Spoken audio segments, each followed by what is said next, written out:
seguidor, aprendiz, alumno. Son las palabras que definen a un discípulo cristiano. Radio Bea abre el salón de clases y tiene listos los escritorios para que los discípulos se sienten y con su Biblia en mano y su libreta de notas para apuntar, comencemos el programa El Discipulado. Nuestro propósito es aprender de la palabra para que luego usted pueda enseñar a otras personas.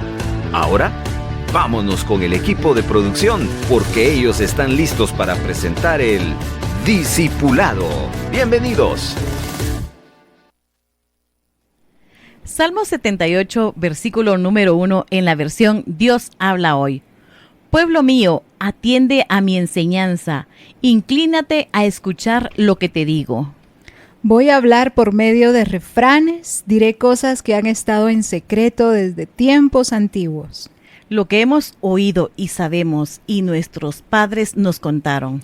No lo ocultaremos a nuestros hijos, con las generaciones futuras alabaremos al Señor y hablaremos de su poder y maravillas. Dios estableció una ley para Jacob, puso una norma de conducta en Israel y ordenó a nuestros antepasados que le enseñaran a sus descendientes.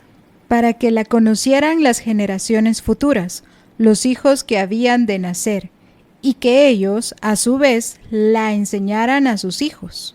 Para que tuvieran confianza en Dios y no olvidaran lo que Él había hecho, para que obedecieran sus mandamientos. Y no fueran como sus antepasados, rebeldes y necios, faltos de firmeza en su corazón y espíritu, generación infiel a Dios. Los de la tribu de Efraín, que estaban armados con arcos y flechas, dieron la espalda el día del combate. No respetaron su alianza con Dios, ni quisieron obedecer sus enseñanzas. Se olvidaron de lo que Él había hecho, de las maravillas que les hizo ver. Dios hizo maravillas delante de sus padres en la región de Zoán, que está en Egipto. Partió en dos el mar y los hizo pasar por él, deteniendo el agua como un muro. De día los guió con una nube y de noche con luz de fuego. En el desierto partió en dos las peñas y les dio a beber agua en abundancia. Dios hizo brotar de la peña un torrente de aguas caudalosas. Pero ellos siguieron pecando contra Dios. Se rebelaron contra el Altísimo en el desierto. Quisieron ponerle a prueba, pidiendo comida a su antojo. Hablaron contra él diciendo, ¿acaso puede Dios servir una mesa en el desierto? Es verdad que Dios partió la peña, que de ella brotó agua como un río, y que la tierra se inundó. Pero, ¿podrá también dar pan? ¿Podrá dar carne a su pueblo? Cuando el Señor oyó esto, se enojó. Su furor como un fuego se encendió contra Jacob. Porque no confiaron en Dios ni creyeron en su ayuda. Sin embargo, Dios dio órdenes a las nubes y abrió las puertas del cielo. Hizo llover sobre su pueblo el maná, trigo del cielo, para que comieran. El hombre comió pan de ángeles. Dios les dio de comer en abundancia. El viento del este y el viento del sur soplaron en el cielo. Dios los trajo con su poder. Hizo llover carne sobre su pueblo. Llovieron aves como arena del mar. Dios hizo caer en medio del campamento y alrededor de las tiendas de campaña. Y comieron hasta hartarse, y así Dios les cumplió su deseo. Pero aún no habían calmado su apetito. Todavía tenían la comida en la boca, cuando el furor de Dios cayó sobre ellos. Y mató a los hombres más fuertes. Hizo morir a los mejores hombres de Israel. A pesar de todo, volvieron a pecar. No creyeron en las maravillas de Dios. Por eso Dios puso fin a sus vidas como si fueran un suspiro y en medio de un terror espantoso. Si Dios los hacía morir, entonces lo buscaban, se volvían a Él y lo buscaban sin descanso. Entonces se acordaban del Dios Altísimo que los protegía y los rescataba. Pero con su boca y su lengua le decían hermosas mentiras. pues nunca le fueron sinceros ni fieles a su alianza. Pero Dios tenía compasión, perdonaba su maldad y no los destruía. Muchas veces hizo a un lado el enojo y no se dejó llevar por la furia. Dios se acordó de que eran simples hombres, de que eran como el viento, que se va y no vuelve. ¿Cuántas veces desobedecieron a Dios y le causaron dolor en el desierto? Pero volvían a ponerlo a prueba. Entristecían al Santo de Israel. No se acordaron de aquel día cuando Dios con su poder los salvó del enemigo.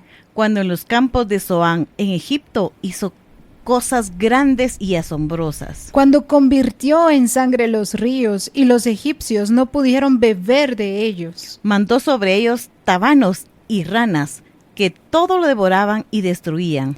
Entregó a la langosta las cosechas por las que ellos habían trabajado. Con granizo y escarcha destruyó sus higueras y sus viñas. Sus vacas y sus ovejas murieron bajo el granizo y los rayos. Dios les envió la furia de su enojo, furor, condenación y angustia, como mensajeros de calamidades. Dio rienda suelta a su furor, no les perdonó la vida, sino que los entregó a la muerte. Hizo morir en Egipto mismo al primer hijo de toda familia egipcia. Sacó a Israel como a un rebaño de ovejas, llevó a su pueblo a través del desierto. Los llevó con paso seguro, para que no tuvieran miedo, pero a sus enemigos el mar los cubrió. Dios trajo a su pueblo a su tierra santa, a las montañas que él mismo conquistó. Quitó a los paganos de la vista de Israel, repartió la tierra en lotes entre sus tribus y las hizo vivir en sus campamentos. Pero ellos pusieron a prueba al Dios Altísimo, rebelándose contra él y desobedeciendo sus mandatos. Pues lo mismo que sus padres, lo abandonaron y le fueron infieles. Se torcieron igual que un arco falso. Lo hicieron enojar con todos sus altares paganos, adorando ídolos. Lo provocaron a celos. Dios se enojó al ver esto y rechazó por completo a Israel. Y abandonó el santuario de Silo, que era su casa entre los hombres. Permitió que sus enemigos capturaran el símbolo de su gloria y su poder. Tan furioso estaba contra su pueblo que los entregó a la espada del enemigo. Los muchachos murieron quemados. No hubo canción de bodas para las novias. Los sacerdotes murieron a filo de espada y sus viudas no los lloraron. Pero despertó el Señor como de un sueño, como guerrero que vuelve en sí del vino. Y derrotó a sus enemigos y los hizo huir, los cubrió de vergüenza para siempre. Rechazó además a la casa de José y no escogió a la tribu de Efraín. Eligió en cambio a la tribu de Judá y a su amado monte Sión. Construyó un santuario alto como el cielo y lo afirmó para siempre como a la tierra. Escogió a su siervo David, el que era pastor de ovejas. Lo quitó de andar tras los rebaños para que cuidara a su pueblo, para que fuera pastor de Israel. Y David cuidó del pueblo de Dios, los cuidó y los dirigió con mano hábil y con corazón sincero. Muchas personas están estancadas en lo espiritual y en lo financiero, porque están sembrando lo mínimo y lo más poco posible. A muchos les pesa dar para la obra de Dios, ya que esto lo ven como un desperdicio o un gasto. Pero si como iglesia queremos ser bendecidos, necesitamos elevar a otro nivel más alto nuestra siembra. Los creyentes quieren ver una iglesia grande, avivada, llena de milagros, de almas, pero hacen lo mínimo al orar, al ayunar, al leer la palabra, al evangelizar. No podemos ver un gran avivamiento si no estamos dispuestos a pagar el precio. Necesitamos mucha oración, necesitamos mucha búsqueda. Y es bien importante entender que nuestras finanzas no mejorarán si nuestras siembras económicas no mejoran. Este es un principio de la ley de la siembra y la cosecha. Su siembra determinará la cosecha. La buena semilla siempre fructificará, por eso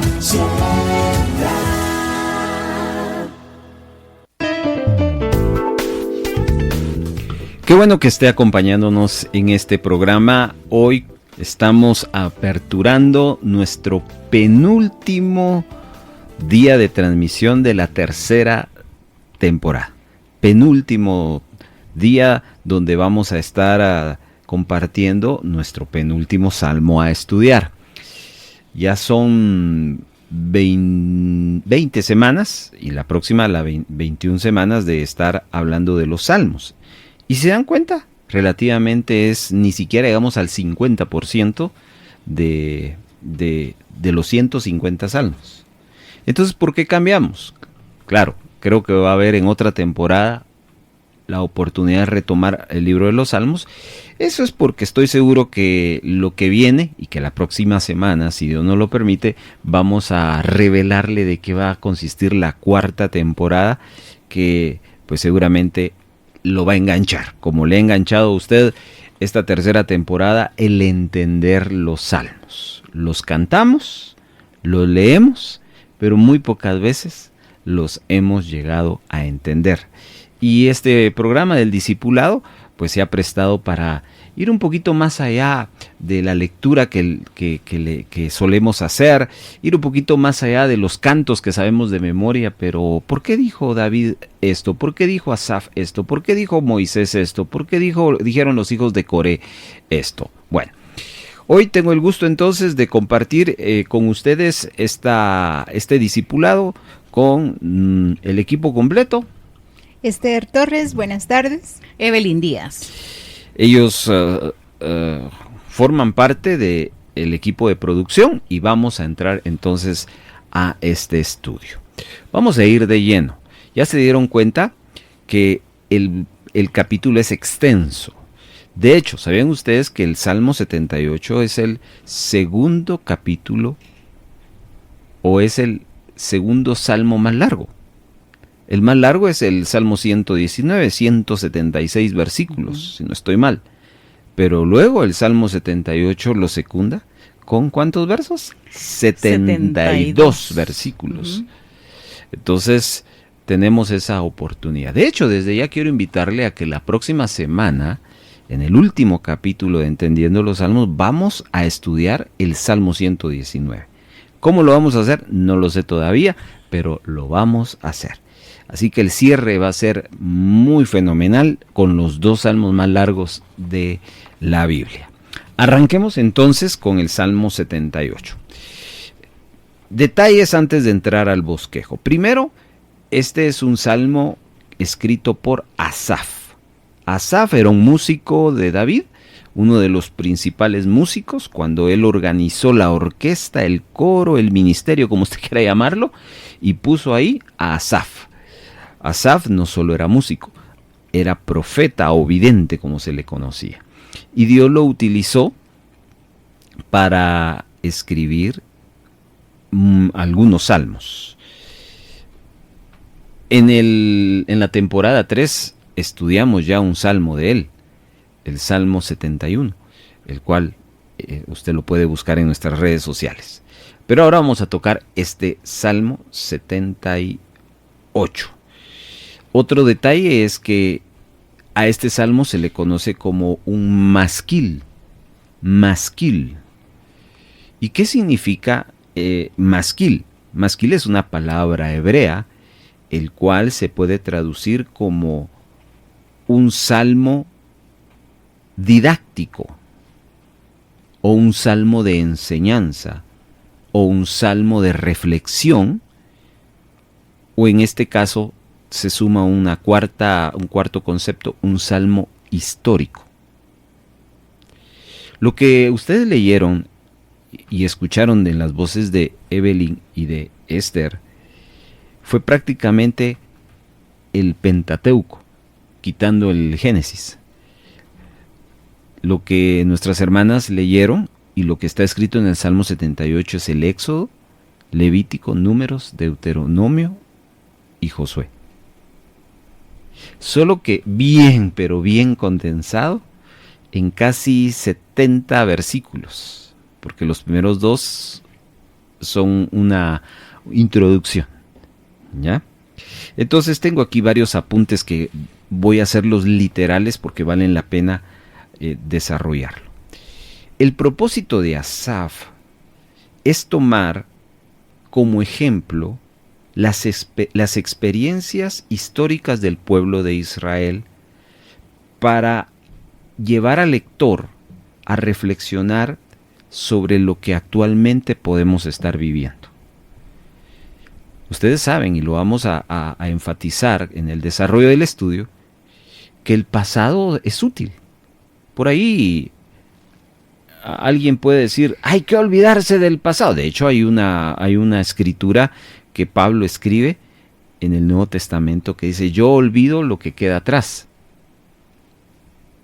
Claro, hay cosas que hay que olvidar, pero hay cosas que no hay que olvidar. Fíjense lo que les voy a decir. Hay cosas buenas que no hay que olvidar y hay cosas buenas que hay que olvidar. Lo mismo con lo malo. Hay cosas malas que hay que olvidar y hay cosas malas que no hay que olvidar. Entonces es relativo el concepto de olvidar el pasado. La Biblia nos presenta lo útil que es el pasado en la vida de una persona, como también el tropiezo que puede causar el pasado para la vida de alguien. En este caso estamos viendo que si el salmista está llevando al lector a un pasado es porque es útil. Luego otra cosa importante de este salmo es que este escritor lleva al lector a relatarle algunos incidentes de la historia del pueblo de Israel, pero no como datos históricos, sino como una experiencia para conocer a Dios y para determinar el futuro de una nueva generación. Voy a repetir eso. El salmista Asaf no nos está contando un hecho histórico. No, yo quiero hacer un paréntesis porque cuando uno estudia en primaria, en secundaria, en una carrera en la universidad, se topa con materias con que uno dice, ¿y para qué me va a servir esto, verdad? Bueno, y en cierta manera hay muchas cosas que así son. Y cualquiera puede decir, ¿y para qué Asaf está contando esto? Ya pasó, hombre. Bueno, Asaf no solo nos está contando una historia. Asaf nos quiere llevar que a través de esa historia podamos ver y conocer más a Dios y podamos ver cómo podemos tener un mejor y un buen futuro en relación a los eventos del pasado. Eso es algo que este salmo nos apunta. Otra cosa más es que este salmo, como otros, hay varios salmos que son masquiles, que son reflexivos, históricos, pues nos llevan a conocer cómo las sociedades pueden tener éxito. Fíjense, pues, hoy vamos a aprender un principio y voy a adelantarme un poquito. ¿Por qué hablamos de sociedades? ¿Por qué hablamos de naciones? No olvidemos que las sociedades, las naciones, tienen un fundamento: las familias. ¿De qué están compuestas las sociedades? ¿De qué están compuestas las naciones? No de personas, sino de familias. Entonces, cuando uno ve esta perspectiva del Salmo 78, de cómo una sociedad puede construirse para tener éxito, todo apunta a trabajar fuertemente este salmo desde una perspectiva familiar. Necesitamos que nuestras familias sean la punta de lanza para que nuestra sociedad cambie, para que nuestra nación cambie. Miren, tristemente les tengo que decir que si nuestra sociedad está adoleciendo, si nuestro país adolece de muchas cosas, ¿saben por qué es? Porque es el reflejo de cómo están viviendo las familias. Las familias están enfermas, el país está enfermo. las familias tienen violencia, el país tiene violencia. Las familias buscan de Dios, el país busca de Dios. En los años 80, recuerdo que una de las digámoslo así, cosas que se destacaban era que Guatemala gozaba del 60%, que su nación era totalmente alcanzada para Cristo. Llegó el centenario de la Iglesia Evangélica y en una reunión masiva, yo no sé cuántos de ustedes fueron a esa reunión allá en el campo de Marte, donde todas las iglesias de todas las denominaciones vinieron a celebrar el centenario de la Iglesia cristiana. Era un mar de gente. Pero ¿saben qué? Eso cada vez ha ido mermando. Del 60, unos 5, 10 años más tarde se habló del 50. Hoy ya no se habla del 50. Antes de entrar al 2000 o posteriormente al nuevo milenio, se hablaba del 40. Hoy, tristemente, ya he escuchado unas 2, 3 veces ya decir que somos el 30. Entonces, ¿qué está pasando? Significa que el evangelio no está siendo de impacto en nuestra sociedad. Por ende, el Salmo nos va a enseñar que si el evangelio no impacta a la sociedad es porque no está impactando ¿a quiénes? A las familias. Lo vamos a ver, así que tome nota de esto. Y por último, este Salmo nos va a servir como una amonestación a nosotros. Yo quiero pedirle a Esther que me ayude a buscar allí en la Biblia la siguiente escritura que va a aperturar el bosquejo que vamos a desarrollar. 1 Corintios, capítulo número 10. Los masquiles, o específicamente, nos sirven para que nosotros tengamos ese cuidado, ese ejemplo de tomar la experiencia negativa de otros y que nosotros no repitamos la historia. Y por eso esto es muy actual, esto es muy presente. Y después de leer esto, que Esther me va a hacer favor de leer, les voy a lanzar una pregunta. A ver. Desde el 1, ¿verdad? No, perdón, no dije el versículo, ¿verdad? 1 Corintios 10, verso 11 y 12. Y estas cosas les acontecieron como ejemplo y están escritas para amonestarnos a nosotros, a quienes han alcanzado los fines de los siglos. Así que el que piensa estar firme, mire que no caiga. A ver, voy a pedirte que ahora lo busques en la TLA, traducción del lenguaje actual. Y es lo que acaba de mencionar. Este salmo, como otros que nos revelan un poco de historia, y de hecho, en sí todo el bloque histórico de la Biblia, porque tanto el Antiguo como el Nuevo Testamento contienen mucha historia. Pero eso no lo tenemos que ver como lo que nos enseñan en la universidad o en el colegio. Historia, ¿y qué tiene que ver conmigo? Tiene que ver mucho, porque Pablo lo desglosa de esta manera. A ver, escuchemos el mismo versículo, solo que en una versión contemporánea. Todo eso le sucedió a nuestro pueblo para darnos una lección, y quedó escrito en la Biblia para que nos sirva de enseñanza a los que vivimos en estos últimos tiempos. Por eso, que nadie se sienta seguro de que no va a pecar, pues puede ser el primero en hacerlo. Bueno, creo que está más claro ahí, ¿verdad? Uh-huh. Entonces, ven la perspectiva correcta de cómo el cristiano debe de ver los hechos históricos en la Biblia. No solo como un documento, ¡ay, qué bonito! ¡Ay, qué triste!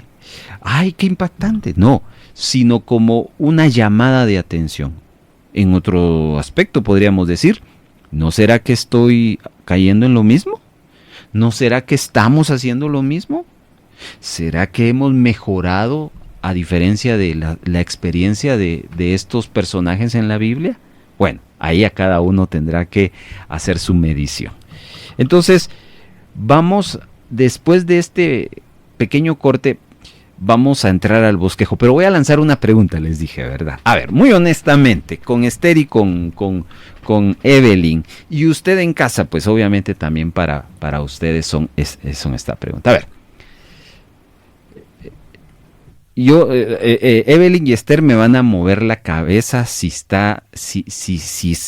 sí o si es no. Yo les voy a decir lo que ellas me contesten.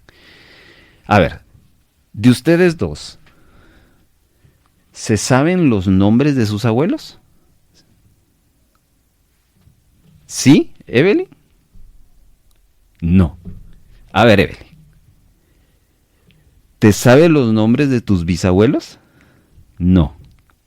Yo por lo menos de mis abuelos sí, de mis bisabuelos no. Lo que Esther muy, muy honestamente dijo, y allá en casa, ¿se saben ustedes el nombre de sus abuelos? Dije el nombre, no dije la historia, solo el nombre. ¿De sus bisabuelos, de sus tatarabuelos? ¿Saben por qué sucede eso? Porque muy pocas veces en casa hablaron de los abuelos. Fueron pocas veces mencionados. ¿Y quiénes eran los responsables de hablarnos de los abuelos? Los papás. Así, de cruda es la realidad. Algo que yo no sé de mi familia es porque nunca me lo hablaron o me lo hablaron muy poco. Esto es el Salmo 78. Y lo vamos a descubrir después de este pequeño corte. Un simpatizante del Evangelio carga su Biblia pero no la usa. En cambio, un discípulo la lleva en su corazón y la practica. Está escuchando El Discipulado. Gracias por estar acompañándonos en este discipulado. Salmo 78, comenzamos entonces nuestro viaje. Vamos a ir rápido porque ya se dieron cuenta. Si no terminamos, pues no terminamos, no nos vamos a estresar por eso, ¿verdad? Hay 4 cosas que este salmo nos va a referir. La primera cosa que vamos a aprender de este salmo es, escuche bien, y tiene que ver con la pregunta que hice anteriormente, que se quedaron frías aquí en cabina y tal vez ahí en casa. Yo no me había puesto a pensar en eso, ¿cierto? Perdemos el contacto de la historia familiar porque nunca nos contaron esa parte. Bueno, lo primero que vamos a aprender es que las maravillas de Dios deben de ser transmitidas a las generaciones futuras. Repito, eso es lo primero, y hay par de versículos que nos van a dar esa pauta, por lo menos 4 versículos. Las maravillas de Dios deben ser transmitidas a las generaciones futuras. Imagínense ustedes, yo no sé cómo se llama mi bisabuelo, porque mis padres ni mis abuelos me hablaron de ellos, porque yo no me pregunté. Imagínense que eso se cambiara a Dios. ¿Quién es Dios? En casa nunca me hablaron de Dios. Bueno, la segunda cosa que vamos a aprender es que Dios tiene un propósito al testificar. Porque cuando hablamos de que las maravillas de Dios deben ser transmitidas a las generaciones futuras, es que debemos de dar testimonio de Dios. Entonces hay un propósito y lo vamos a descubrir a lo largo de los versos, varios versos acá, pocos son, del 5 al 8. En el punto 3 es donde más casi está contenido todo el Salmo. El punto 3 es: ¿qué debemos de testificar? ¿Qué debemos de hablar acerca de Dios? Eso lo vamos a ver desde el verso 9, casi al final del capítulo. Y por último, cómo Dios va a confirmar su propósito generacional. Es decir, lo que Dios hizo con Adán, con Noé, con Abraham, con Isaac, con Jacob, con las 12 tribus, con los profetas, con la iglesia. Ya iba a decir Jesús, pero Jesús es aparte, con la iglesia. lo quiere seguir haciendo con nosotros en este 2024, lo quiere seguir haciendo con sus hijos, con sus nietos. Y lo vamos a ver, cómo Dios va a confirmar su propósito. Entonces son 4 cosas que vamos a ver. Esperamos en Dios que nos abunde el tiempo. Vamos al primero. ¿De cuál es el primero? A ver, ¿se recuerdan mis ayudas amadas? ¿Cuál es el primer punto del Salmo 78? Las maravillas de Dios deben ser transmitidas a las generaciones futuras. Bien. ¿Dónde dice eso? Aquí entonces en la versión tradicional, para que mis hermanos tal vez nos están acompañando con su Biblia en la mano, pues tengan mayor acercamiento fidedigno a las Escrituras, la Reina y Valera 1960. A ver, Evelyn, vamos a leer el versículo número 1. Escucha, pueblo mío, mi ley. Inclinad vuestro oído a las palabras de mi boca. Aquí no está hablando Asaf, está escribiendo Asaf. El que está hablando es Dios. Entonces, llega un momento en que Dios utiliza las manos de Asaf para que él transfiera que esto primero no es algo de Asaf. Ya después Asaf como que Dios le va a permitir que él de su propia inspiración pueda escribir algo importante, que es el relato de la historia. Pero lo primero, dése cuenta, es Dios mismo que está diciendo, presten atención. O sea, a ver, Evelyn, cuando alguien te dice, présteme atención, ¿qué te está queriendo decir? Que ponga toda su atención en él, que lo mire, que escuche. Pero ¿por qué le dice a uno, préstenme atención? A alguien. Porque uno está distraído. Bueno, puede ser. Ese es del lado del receptor. O como en el colegio, uno estaba hablando. Préstenme atención, decía la misa. Claro, ese es como una amonestación. Y muy buen punto. Pero hay otro lado. La perspectiva es, lo que voy a decirles es algo importantísimo. Ese es el sentido de prestar atención. Cuando estamos en otro lado, claro, nos dicen, hey, aquí por favor. O pueden ustedes estar concentrados, prestando la atención, pero esto que viene es, de lo que he venido diciendo, es mucho más importante. Presten atención. Y es Dios que lo está diciendo. Entonces lo que viene a continuación es de suma importancia. Versículo 2. Esther. Abriré mi boca en proverbios. Hablaré cosas escondidas desde tiempos antiguos. Aquí Dios está confirmando que lo que va a revelar, a enseñar, a atestiguar no es algo nuevo, sino va a utilizar la historia para recordarnos algo muy importante. Seguimos. Versículo número 3. Las cuales hemos oído y entendido, que nuestros padres nos la contaron. Bueno, acá tenemos que hacer un comentario importante. Hoy estamos viviendo una era de las comunicaciones. Por todos lados nos comunican las cosas, ¿cierto?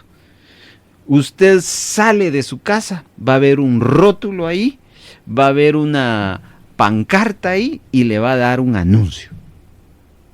¿Ya? Y a veces cosas que no necesitamos, ahí no lo anuncia. En el celular nos llegan notificaciones que a veces nosotros hasta lo clasifican como spam o como basura, ¿verdad?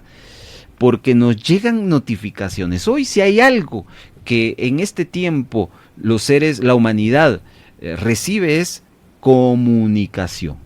Por donde estemos nos hablan, pero al principio no era así. Entonces la pregunta es, ¿cómo la gente aprendía? No habían escuelas, no habían radios, no habían medios de comunicación, no había publicidad.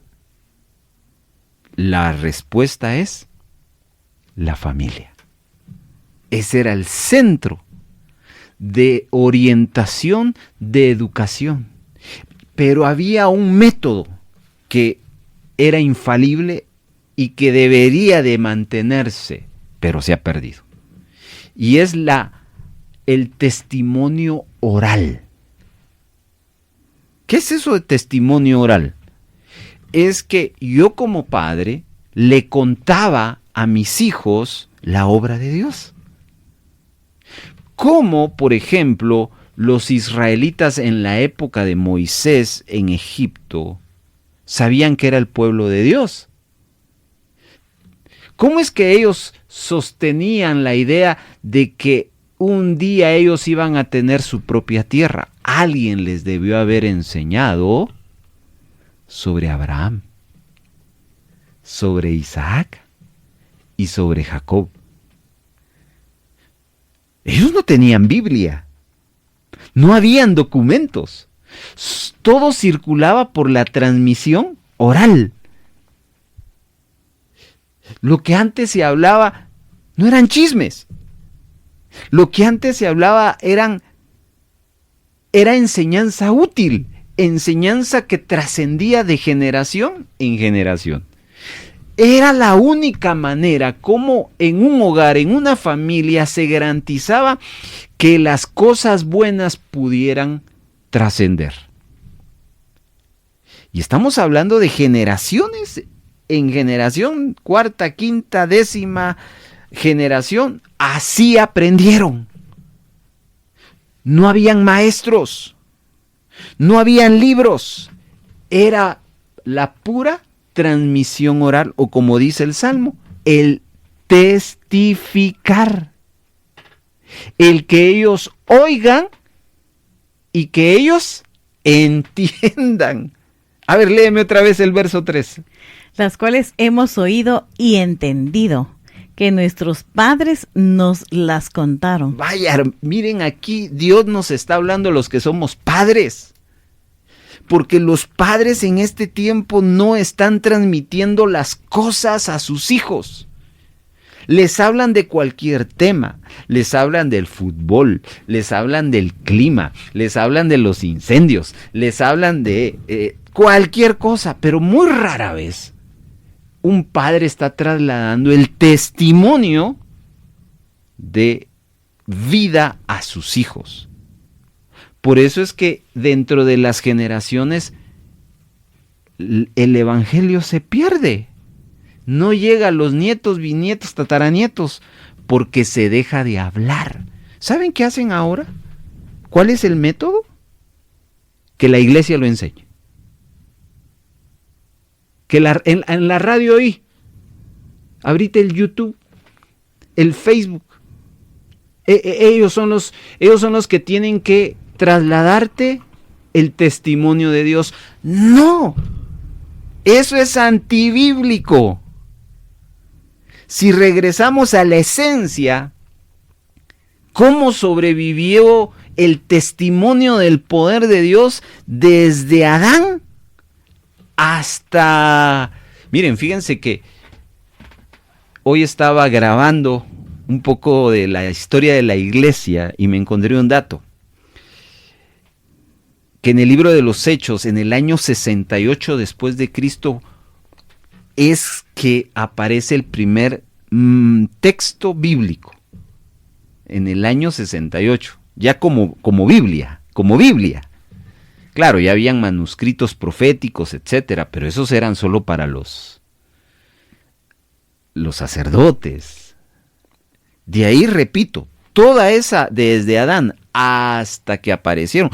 Y luego ahí viene el sentido de la reforma, porque es en la reforma donde las personas, los laicos, como se les dice, se tienen acceso a la Biblia. Ahí aparece la imprenta, ese gran descubrimiento en la época de Lutero, donde la utilizan ya para imprimir las primeras Biblias y son repartidas y ya teníamos en las manos, tenían en las manos los textos bíblicos, pero eso cayó siglos después de Cristo. Entonces, ¿cómo es que el testimonio de Cristo, de Dios, se mantenía?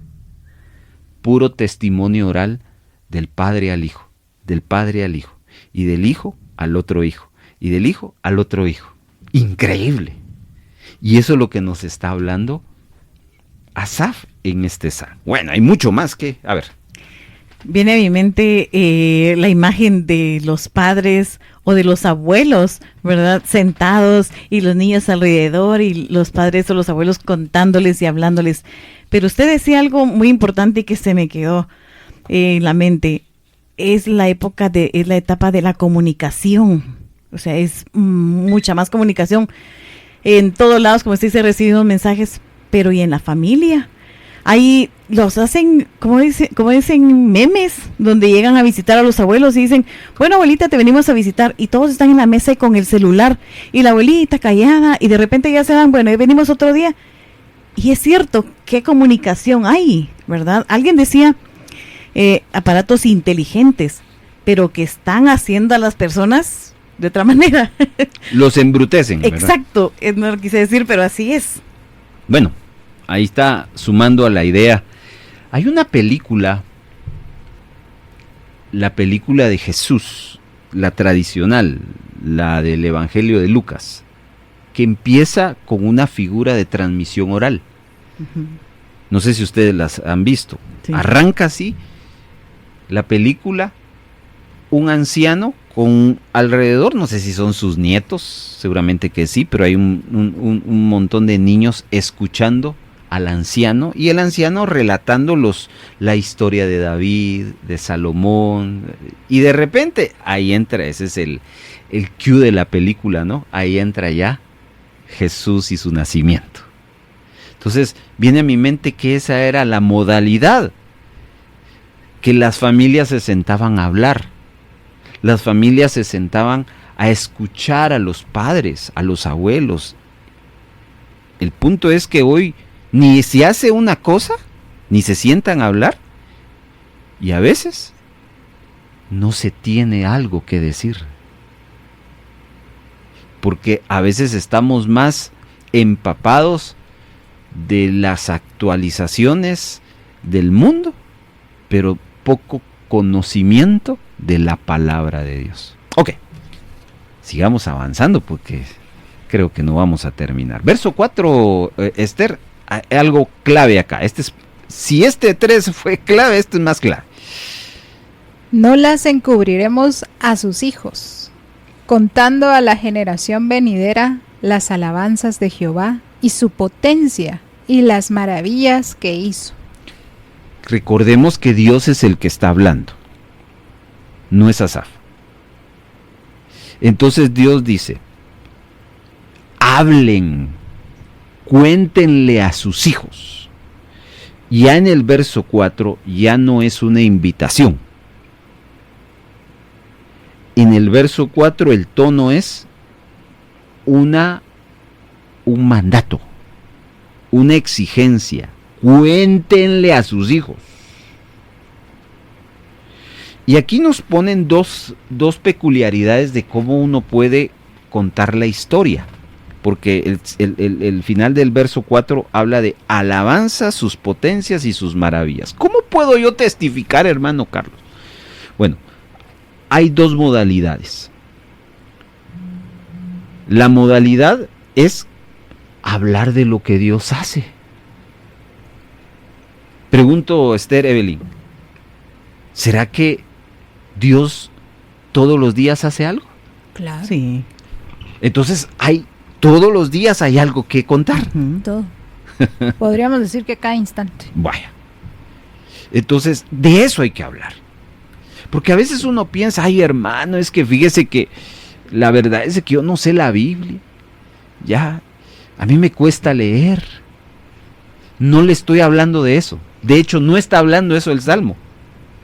El Salmo no le está hablando a un grupo de levitas que tienen que saber la ley. No, el Salmo está hablándole a un pueblo que tiene que reconocer la obra de Dios diariamente, y al reconocer la obra de Dios, la debería de contar a sus hijos. tan simple como, fíjense, mis hijos o muchachos, no sé cómo usted trate a su familia, patojos, niños. Fíjense que hoy me sucedió esto y empieza el relato. Y ahí tiene que estar Dios. Y Dios me guardó. Y Dios me llevó a esto. Y sucedió esto. Y cuando sus hijos escuchan esto, están escuchando el poder y las maravillas de Dios. ¿Y eso qué tiene que ver con teología? ¿Eso qué tiene que ver con escatología, con eventos del futuro, con exégesis? No tiene absolutamente nada que ver, aunque es bueno que usted se prepare. Y es por eso que aquí en la radio tenemos todos los programas, tanto programas totalmente abiertos para que usted, como usted aprenda a estudiar la Biblia. Y en capsulitas pequeñas en las franjas siempre les compartimos momentos de sabiduría de la palabra de Dios. No me venga a decir que no tiene la posibilidad de aprender. Pero no estamos hablando de eso. Estamos hablando de simplemente reconocer la obra de Dios en mi vida y trasladársela y contársela a sus hijos, a su familia. Y la otra es la modalidad de la alabanza. Para eso servían los salmos, porque los salmos eran aprendidos por los hijos de Israel, los israelitas, y los salmos hablaban de la grandeza de Dios, del poder de Dios. Los cantos es una forma didáctica de testificar el poder de Dios. ¿De cuáles está hablando Dios? De los dos. Pero el problema es que uno ha dejado de asumir su rol y piensa que el obligado a enseñarle a mis hijos, a mi familia, es el pastor de la iglesia. Y otros han ido más allá. ¿Saben qué han hecho otros? Van buscando instituciones cristianas, colegios cristianos. ¿Por qué? Porque ahí enseñan de la palabra de Dios, dice. Y esa es la motivación que tienen ciertas familias de poner a sus hijos en instituciones cristianas. Yo no tengo nada en contra de las instituciones cristianas y colegios cristianos. Pero si usted cree que los colegios le van a sustituir lo que es nuestra responsabilidad, estamos equivocados. Aquí este salmo es claro, cuando Dios dice, cuéntales. No que otros le cuenten, tú tienes que contar. Vamos a ir a una pequeña pausa y al regresar vamos a la segunda parte de este salmo para ver sobre cuál es el propósito de testificar. Un simpatizante del Evangelio vive de sus emociones. Un discípulo de Cristo vive de convicciones. Está escuchando El Discipulado. Bueno, vamos avanzando entonces, Salmo 78, y ahora vamos a la parte 2 del Salmo. Ya vimos la parte 1, las maravillas de Dios deben ser transmitidas a las generaciones. ¿Se recuerdan cuál es la parte 2? Dios tiene un propósito al testificar, bueno, o sea, dar testimonio. Por supuesto, veamos cuál es ese propósito y lo vamos a encontrar en los versos 5 al 8. Vamos con Evelyn en el versículo número 5. Él estableció testimonio en Jacob y puso ley en Israel, la cual mandó a nuestros padres que la notificasen a sus hijos. Ahí está. El primer propósito de testificar es que los padres son los que deben de transmitir a los hijos. Una familia funcional es cuando se da esa dinámica. Padres transmitiendo a los hijos, no hijos transmitiendo a los padres. Ahí ya empieza la disfuncionalidad. Tampoco personas ajenas a los hijos. La pregunta es, ¿su familia tiene esa dinámica? Si usted dice, amén, hermano, siga así. Usted está en un sentido, está asegurando que el evangelio corra a sus generaciones. Ok, sigamos, hay mucho que hablar, pero vamos al verso 6, Esther. Para que lo sepa la generación venidera y los hijos que nacerán, y los que se levantarán lo cuenten a sus hijos. Ok. Primer propósito de testificar es que el padre tome su rol de transmitir a sus hijos. El segundo propósito de testificar es que las generaciones futuras conozcan de Dios. Y aquí está ese texto, subráyelo. No es la iglesia, no es el pastor, no son los medios, los colegios, ni los libros que le van a llevar al conocimiento de Dios a sus hijos. Es usted, papá. Como decía aquel personaje. Ujú. Usted, papá. Usted, mamá. Usted, mamá. Hagámoslo. Si no se está haciendo eso en su casa, hoy Dios le está hablando. Y le está diciendo, deja de que otros hagan tu papel. Porque cuando uno hace el papel que le corresponde, repito, el Salmo nos está asegurando que el Evangelio va a correr a las generaciones. Muy bien. ¿Algo que quieran decir? No, sigamos. Están ahí apuntando. Verso 7. Esther. A fin de que pongan en Dios su confianza y no se olviden de las obras de Dios, que guarden sus mandamientos. Aquí está hablando de dos cosas. El tercer propósito de testificar, de trasladar oralmente de padre a hijo, primero es porque es una responsabilidad. Hay un poder especial que un padre desarrolla cuando transfiere a sus hijos oralmente la palabra. La segunda es que estamos asegurando que las generaciones futuras conozcan del Señor. Y el tercero es que estamos, a través de esa dinámica, desarrollando obediencia. Obediencia. Y lo cita este pasaje, lo acaba de leer. Y confianza. Apunten esas dos. Obediencia y confianza. Miren, yo no sé si usted sabía, pero si usted se ha preguntado, ¿cómo puedo hacer que mis hijos obedezcan a Dios y confíen en Él? Ahí está la respuesta. Hábleles y no deje de hablar. Ok. Verso 8, Evelyn. Y no sean como sus padres, generación contumaz y rebelde, generación que no dispuso su corazón, ni fue fiel para con Dios su espíritu. Bueno, para quienes estén preguntando, ¿y qué es eso de contumaz? Es una mala actitud. Una mala actitud. Significa que el propósito de trasladar oralmente el testimonio de Dios es ayudar a prevenir una mala actitud para nuestros hijos. No quitemos ese punto. Porque yo me pregunto, ¿por qué nuestros jóvenes están teniendo malas actitudes?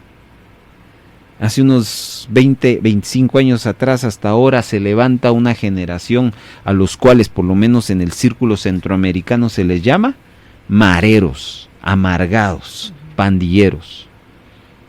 Hoy, la nueva generación se les está llamando una generación de cristal, que no se le puede decir nada porque se deprimen, estallan y se atrofian. Porque esas generaciones están teniendo malas actitudes. Simple. No se les está trasladando oralmente el testimonio de Dios. Sigamos. Vamos al tercer punto de nuestro bosquejo. Ya vimos dos. El primero, las maravillas de Dios deben ser transmitidas a las generaciones futuras. Segundo, el propósito de testificar. Y tercero, ¿qué debo de testificar? Vamos entonces, esto nos va a llevar mucho. Voy a ir a grosso modo. Vamos, versos 9 y 10. Vamos de una vez, Esther. Los hijos de Efraín, arqueros armados, volvieron las espaldas en el día de la batalla. No guardaron el pacto de Dios ni quisieron andar en su ley. Y sumo el verso 11 al 16, nos van a hablar de varias cosas. De una cosa, ¿qué debo de testificar? Que no debemos alejarnos de Dios. Porque el verso 9 y verso 10 nos habla de que ellos le dieron la espalda. ¿Sabe cómo se llama eso? Se llama apostasía. La apostasía es un concepto que lo amplifica el apóstol Pablo en sus cartas. Y la apostasía es que yo entro al redil y después me salgo. Dejo. Y uno cómo explica que después de haber conocido a la verdad, me vaya tras la mentira. Y en esa palabra, apostasía, estudiándola uno entiende varias cosas. Ya el Señor en el Antiguo Testamento le estaba diciendo, tus hijos pueden dejarme. Tus hijos van a tener la tentación de darme la espalda. Por eso es importante que tú le adviertas lo que les va a pasar si me dejan, si me abandonan. Y todo el verso 11 habla de que olvidaron las obras y las maravillas de Dios. Verso 12 al 16 nos habla de lo que Dios, aún en medio de eso, Dios extiende el favor de ellos. Habla de cómo dividió el mar y los hizo pasar, cómo detuvo las aguas, cómo les dio de día y de noche, cómo sació su sed sacando agua de la peña. Hermanos, ¿y qué hicieron estos? Todos esos que vieron esas maravillas de Dios, ¿qué es lo que hicieron? Si ustedes han leído el Éxodo, todos ellos le dieron la espalda a Dios. Ninguno de ellos, solo dos, entraron a la tierra prometida. Josué y Caleb. De ahí todos eran puros nuevecitos. Toda la patojada que nació en el desierto. Y de ahí toda la viejentud, dijo alguien por ahí, que salieron de Egipto. Se olvidaron de Dios. Bien, imagínense ustedes. Acaba yo también de estudiar un tema que a mí me tiene muy conmovido, que son los milagros. Y hago ahí un desglose de cuáles son los milagros más espectaculares que la Biblia describe. Y el primero de ellos, ¿saben cuál es? La apertura del mar. Ese es del top 10, es el primer milagro que más atención ha llamado a los teólogos y comentaristas bíblicos. Y es que ha de haber sido espectacular ver cómo se separa. Explíquenme, ¿cómo ustedes pueden concebir que está el mar y se separe? Increíble. Solo cuando uno va al mar y uno escucha las olas, ¿verdad? Y uno solo eso intimida. Y ahora que usted vea que todo eso se separe, y después que usted camine y que no se le venga el agua encima, o no sé cómo se dio el milagro. Bueno, el punto es que en medio de eso, toda esa gente que vio el poder de Dios se olvidó del Señor. Increíble. Vamos a otro punto. Otra razón del testimonio es cuidarse de no abandonar a Dios. El segundo aspecto, verso 17 y verso 18, Evelyn. Pero aún volvieron a pecar contra él, rebelándose contra el Altísimo en el desierto, pues tentaron a Dios en su corazón, pidiendo comida a su gusto. Aquí habla de tentar. Si en el otro habla de apostatar, en el anterior, este habla de provocar a Dios. Increíble. Provocar a Dios. Eso es tentar. Provocar. Este grupo de hombres y de mujeres provocaron a Dios. Yo no sé, pero no sé si usted entiende el concepto provocar. Pero provocar es cuando a usted lo incitan a pelearse. Yo recuerdo en mi niñez, ¿verdad?, que era muy sano aún eso, ¿verdad? ¿Cómo lo incitaban a uno? Uno le decía, a la salida. ¿Se recuerdan ustedes? ¿Verdad? Ahí a la vuelta te espero. ¿Ya? Y ahí íbamos todos a la vuelta, ¿verdad? Yo recuerdo un par de veces que me tocó que hacer eso. Sí. Yo siendo un niño, y uno tenía que sacar la casta. Ya después tenía uno que esconder los dientes. Estoy hablando de patojo de 7, 8 años. ¿Ya? Pero lo provocaban a uno. Bueno, pues es entre los seres humanos. Pero imagínense ustedes provocar a Dios. Eso es algo serio. Y cuando no se traslada el testimonio de Dios a una generación, esa generación se puede levantar para provocar, para cuestionar a Dios y decir, ¿no que existes pues? Eso es lo que hizo Satanás. Claro. Bueno, sigamos. Vamos al verso 21 y 22, mejor 30 y 31. Demos el salto. Esther. No habían quitado de sí su anhelo, aún estaba la comida en su boca, cuando vino sobre ellos el furor de Dios, e hizo morir a los más robustos de ellos, y derribó a los escogidos de Israel. La tercera razón por la cual hay que testificar o trasladar a las generaciones futuras, primero dijimos evitar la apostasía. Segundo, evitar que provoquen a Dios. Tercero, evitar el juicio de Dios. Porque ¿qué hizo Dios ante esa provocación y ante esa apostasía? ¿Se quedó con los brazos cruzados? El relato de Asaf en ese recuerdo del pasado histórico de Israel fue que el Señor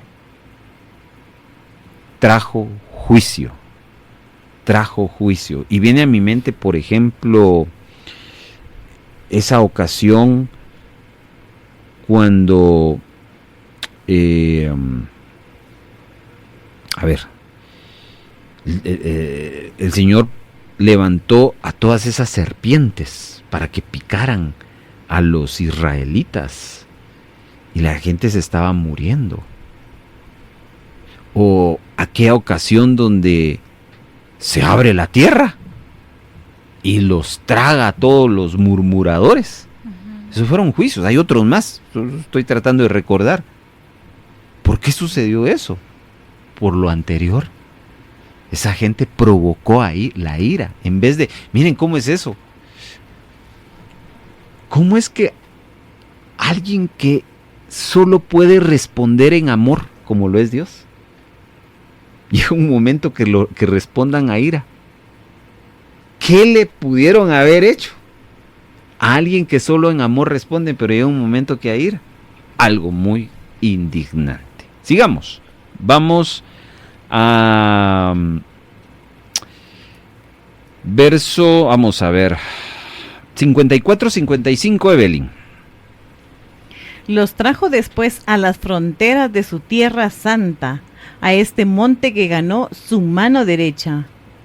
Echó las naciones de delante de ellos, con cuerdas repartió sus tierras en heredad, e hizo habitar en sus moradas a las tribus de Israel.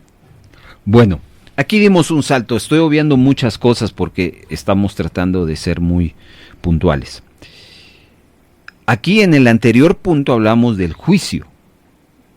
Aquí hay algo que Dios invita a los padres que siempre le hablen a sus hijos. Y es que Dios es un Dios que cumple sus promesas si se arrepiente la gente. Es decir, en una frase, si usted quiere verlo así, Dios es un Dios de oportunidades. Porque al final, ninguno merecía poseer la promesa, por cuanto habían sido apóstatas, habían provocado a Dios en el desierto y lo que hicieron solo es desatar el juicio de Dios, la ira de Dios. Pero en medio de eso, Dios tuvo gracia y misericordia y dio la oportunidad de que esa nueva generación entrara y poseyera la tierra prometida. Y por eso Dios levantó un nuevo líder. Fíjense que hasta ese es algo que hay que darse cuenta en la historia de Israel, porque aún Moisés falló. Moisés falló y en su falla Dios tuvo que levantar a otro líder, Josué. Y Josué tuvo que hacer muchas cosas para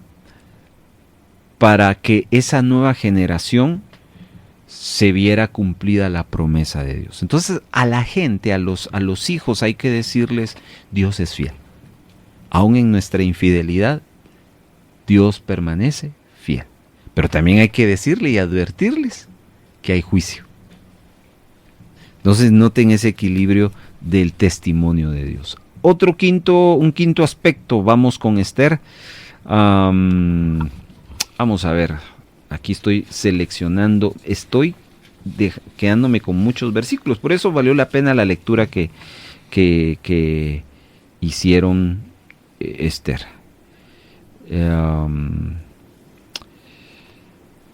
Bueno, vamos al verso 56. Pero ellos tentaron y enojaron al Dios Altísimo y no guardaron su testimonio. Ya poseyendo ellos la tierra prometida, porque estamos en el relato histórico de Israel. Ahora ya es una nueva generación, es Josué conquistando la tierra prometida, esa nueva generación. ¿Se recuerdan de aquel discurso de Josué 24? Escogeos hoy a quien sirváis, pero yo y mi casa serviremos al Señor. Bueno, esa nueva generación, tristemente, según el relato de Asaf en el verso 56, volvieron a tentar a Dios. Se rebelaron, le dieron la espalda, se volvieron idólatras. Aquí ya nos estamos yendo al libro de Jueces, porque después de Josué viene Jueces. Y el Señor les envía juicio. Entonces, ¿de qué nos está hablando este quinto aspecto? Hay que recordarle de la gracia de Dios, de la misericordia de Dios, pero también hay que recordarle que la paciencia de Dios tiene un límite. La paciencia de Dios tiene un límite. Muy bien. ¿Qué les parece? Está esto bien interesante. Yo quiero ir a una pausa y al retornar vamos a ir al punto número 4 de nuestro bosquejo del Salmo 78 y nuestras conclusiones finales. ¿Sabía usted que un sembrador en la agricultura no siembra una vez cada 10 años? Esto es porque hay otro principio dentro de la ley de la siembra y la cosecha, que es que una siembra continua mantiene las bendiciones continuas. Así es, querido oyente, para cosechar cada 3 meses o cada año, tal como se lo dijimos, un sembrador no siembra una vez cada 10 años para cosechar cada 3 meses o cada año. El sembrador que hace su siembra cada 3 meses es para cosechar cada 3 meses. El que siembra cada año va a cosechar cada año. Así funciona esta ley. Como sembradores en el reino de Dios, debemos entender este principio. Si usted desea las bendiciones continuas, su siembra debe ser continua. Cuando usted deja de sembrar por un tiempo o por una temporada, su cosecha se verá interrumpida por esa temporada que no sembró. ¡Ánimo! Y recuerde que La buena semilla siempre fructificará, por eso siembra.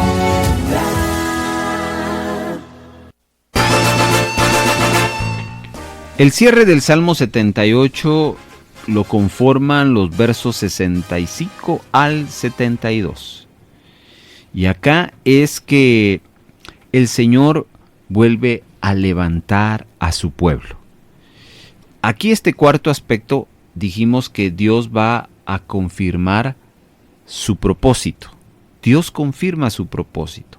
A pesar que el pueblo de Israel fue un pueblo que le falló, una de las cosas que hay que trasladarle a las generaciones es que Dios tiene un propósito y que Él lo va a cumplir. ¿Para bien o para mal? Para bien es que Dios dará cumplimiento a su promesa. Para mal es que Dios va a enjuiciar a aquellos que lo merecen. Veamos algunas cosas. Por ejemplo, verso 65, léemelo, Esther. Entonces despertó el Señor como quien duerme, como un valiente que grita excitado del vino. ¿Sigue? E hirió a sus enemigos por detrás, les dio perpetua afrenta. Aquí, repito, como es un relato histórico, empezamos a hablar un poco del Éxodo, después nos fuimos a la parte 2 de Deuteronomio, Josué, y aquí está hablando de jueces. En el libro de Jueces la historia es interesante porque como ellos decidieron adorar a los ídolos y no a Dios, no hacerle caso a Josué, Dios levantó a naciones. Aquellos que ellos no quisieron echar, porque la orden de Dios en la tierra prometida fue, échenlos a todos. Pero no, para ellos en vez de guerra, levantaron sus dos deditos. Paz y amor, dijeron, ¿verdad? Mejor hagamos alianzas. ¿Para qué vamos a derramar sangre? Pero esa no era la orden de Dios. Entonces, al hacer alianzas con los amalecitas, con todos esas naciones idólatras, al final lo que sucedió es que esas naciones se involucraron con Israel y les enseñaron a adorar dioses ajenos. Y Dios permite que esas mismas naciones les roben. Ustedes han leído, por ejemplo, la historia de Gedeón. ¿De qué trata la historia de Gedeón? Del pueblo de Israel, que los amalecitas le robaban sus cosechas. Y así cada juez representa un libertador. ¿Por qué? Porque aquí lo que leyó Esther representa que al final Dios tiene misericordia y se levanta en contra de los enemigos, porque los enemigos de Israel son los enemigos de Dios. Y entonces Dios confirma su promesa. Yo lo que prometo, lo cumplo, dice el Señor en muchos textos bíblicos. Muy bien. Entonces, hermanos, ya en forma de conclusión, me gustaría escuchar aquí a mis compañeras, a mis hermanas, porque ahí las he visto muy inquietas, muy expectantes serían, más que inquietas, muy expectantes de este salmo, y quisiera escucharlas ahí para apreciar qué les llamó la atención, qué les impactó, qué lección se llevan de este Salmo 78. Bueno, lo importante, ¿verdad?, que es compartir la palabra de Dios y las maravillas que Dios hace con nuestra familia. Yo me acuerdo que cuando era pequeña, siempre lo he contado y lo he testificado, que mis papás compraron una Biblia para niños y ellos, en lugar de contarme un cuento secular, ¿verdad?, me contaban historias bíblicas antes de dormir. Y luego lo ponían también como ejemplo de práctica, ¿verdad? Mi papá contaba, mira, Dios proveyó para tal cosa, proveyó para pagar tu colegio, y entonces me lo daban con ejemplos ya de la vida común y también con las lecciones bíblicas. Entonces eso es bien importante que lo inculquemos desde pequeñitos. Yo le agregaría al importante, muy bíblico. Uh-huh. Y lo pondría hasta de primero, es muy bíblico e importante. Porque a veces pensamos que es logro de la persona, ¿no? Simplemente estamos haciendo lo que Dios nos demandó hacer. Sí. Hermana Esther decía que desde pequeña, ¿verdad?, Y a los que no tuvimos esa dicha, Correcto. bueno, aprendamos nosotros como padres a hacer lo mismo, ¿verdad? A hablarles a nuestros hijos. Hoy sí, o sea, siento que a los padres nos habló de una manera muy fuerte, porque tenemos esa responsabilidad, porque somos nosotros los que estamos en casa para hablarles a nuestros hijos, ¿verdad? Si como padres y como abuelos podemos hacerlo, qué bueno, saber que podemos enseñarle a nuestros hijos de lo que Dios hizo, qué hace y qué hará. Muchas veces pensamos que con dar alimento, abrigo y estudio a nuestros hijos estamos cumpliendo como padres. Pero, ¿y la vida espiritual qué pasó? Nos estamos quedando atrás, hermanos, de verdad que sí. A mí esto me habló muy fuerte, de verdad que como padres tenemos esa responsabilidad. Hermano Carlos decía algo, creemos que a nuestros hijos, inscribiéndolos en un colegio cristiano, ya salvamos una responsabilidad, que con llevarlos a la iglesia, que el pastor les hable, estamos cumpliendo. No, el papel más importante está en nuestra casa, hablarles a nuestros hijos y siempre decirles, y Dios hizo, Dios hace, Dios va a hacer, porque puede ser que los jóvenes no quieran escuchar, ¿verdad? Pero siempre inculcarles que Dios está con nosotros. Eso es muy importante en casa. De hecho, hermanos, la verdad es de que a veces uno cree que un buen coaching, orador, pastor, tiene mayor influencia sobre los hijos, ¿sí no? Realmente el que tiene mayor influencia sobre los hijos son los padres. Uh-huh. Lo que pasa es que aquí hay otro contexto, hay malas relaciones entre padres e hijos y entonces al no haber una buena relación sana, no hay comunicación sana. Bueno, quiero leerles y le pediré a Evelyn que por favor me busques en Jueces capítulo número 2, versículo número 10, la siguiente escritura y con esto vamos a terminar. Entonces, resumiendo, el Salmo 78, Dios nos demanda que transmitamos a las generaciones futuras por medio del testimonio hablado. Hay que hablar. Luego nos ha hablado también el Salmo 78, ¿cuál es el propósito de ese testimonio? Y vimos 4 cosas, y perdonen que le dé énfasis, porque creo que ese es el punto medular de esto, y es cuando se traslada oralmente padres e hijos, el testimonio es porque eso es una señal de que ese hogar está funcionando como debe. No son los pastores, los maestros de colegios, los videos en las redes quienes deben educar a sus hijos. Somos nosotros los padres, trasladándole el testimonio para que ese mensaje no se pierda en generaciones futuras, para que nuestros hijos crezcan en una acción de obediencia y prevenir malas actitudes de nuestros hijos. Ahora bien, la pregunta es, ¿lo estamos haciendo? Dejemos que la palabra del Señor responda en Jueces, capítulo número 2, versículo número 10.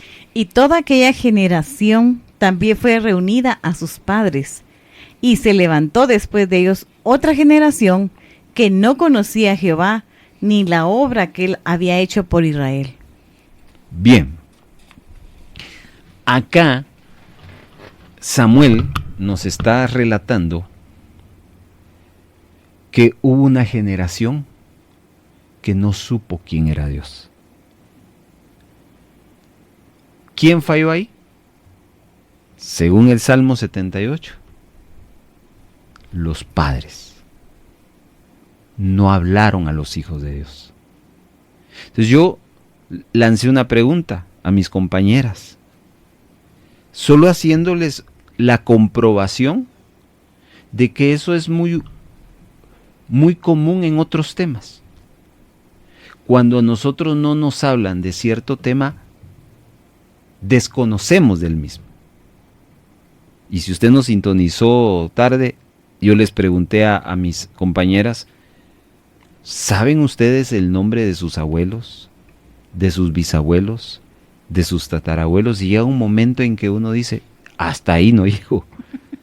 Y la razón es simple, ¿por qué nunca nos enteramos de quién era nuestro bisabuelo o tatarabuelo? Porque no nos hablaron mucho de él, o de ella, o de ellos. No nos trasladaron historias, anécdotas, no nos hablaron. Y entonces llegamos a nuestra edad y solo sabemos que tuvimos bisabuelos, pero saber quiénes son. Lo mismo sucede con Dios. Cuando los padres dejan de trasladarle ellos a sus hijos oralmente el testimonio de Dios, se corre el riesgo de que las futuras generaciones de su casa olviden el mensaje de Dios y se vuelvan al mensaje de los hombres. Salmo 78.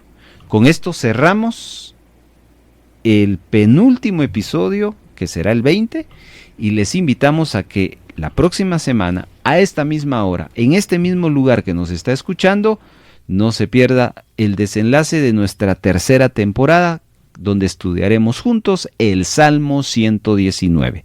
Gracias, Esther, gracias, Evelyn, Dios les bendiga a todos. Esto fue El Discipulado. Esta fue una presentación del equipo de producción de Radio Bea.